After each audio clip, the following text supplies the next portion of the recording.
বাংলাদেশের উপকূলের দিকে ধেয়ে আসছে ঘূর্ণিঝড় রেমাল। ঝড় মোকাবিলায় উপকূলবর্তী বিভিন্ন এলাকায় সচেতনতামূলক মাইকিং করছে পুলিশ, ফায়ার সার্ভিস ও কোস্টগার্ডের সদস্যরা। উপকূলীয় অঞ্চলে অতি ঝুঁকিপূর্ণ এলাকার সাধারণ মানুষকে নিরাপদে সরিয়ে নেওয়া হয়েছে।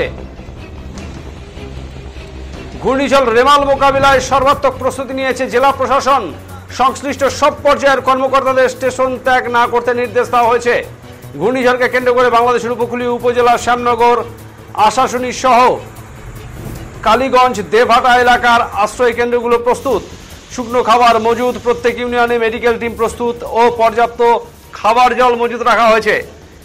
এছাড়াও দুর্যোগকালীন ও দুর্যোগ পরবর্তী সময়ে উদ্ধার কার্যক্রম চালানোর জন্য ফায়ার সার্ভিস, অ্যাম্বুলেন্স ও স্বেচ্ছাসেবককে প্রস্তুত রাখা হয়েছে। জরুরি প্রয়োজনে পুলিশ, নৌবাহিনী ও কোস্টগার্ডও প্রস্তুত রয়েছে।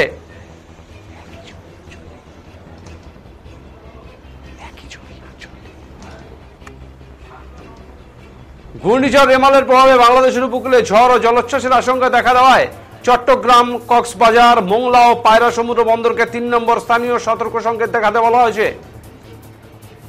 বর্তমানে সাগর উত্তাল রয়েছে। ঘূর্ণিঝড় রেমালের প্রভাবে তীব্র ঝড় ও জলোচ্ছ্বাসের আশঙ্কা থেকে রবিবার রাত থেকেই মহাবিপদ সংকেত দেখানো হতে পারে। শনিবার দুপুর থেকেই বাংলাদেশের চট্টগ্রাম, কক্সবাজার, রাঙামাটি, পটুয়াখালী, খুলনা অঞ্চলে বৃষ্টি ও ঝড় শুরু হয়েছে।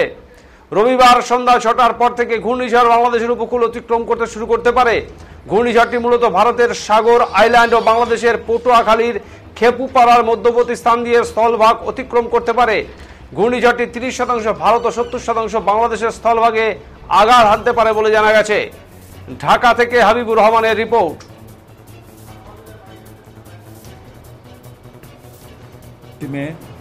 মংলা সমুদ্র বন্দর থেকে ৪৭৫ কিলোমিটার দক্ষিণে এবং পায়রা সমুদ্র বন্দর থেকে ৪২৫ কিলোমিটার দক্ষিণে অবস্থান করছিল। এটি আরও উত্তর দিকে অগ্রসর ও ঘনীভূত হতে পারে।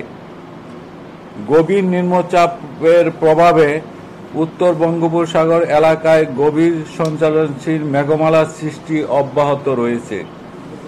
এর প্রভাবে উত্তর বঙ্গোপসাগর ও উত্তর সংলগ্ন বাংলাদেশের উপকূলীয় এলাকায় এবং সমুদ্র বন্দরসমূহের উপর দিয়া জোরো হাওয়া বয়ে যেতে পারে।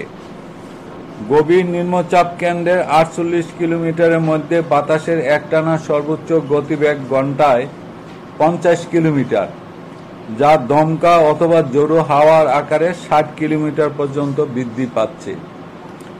গভীর নিম্নচাপ কেন্দ্রের নিকটবর্তী এলাকায় সাগর উত্তাল রয়েছে।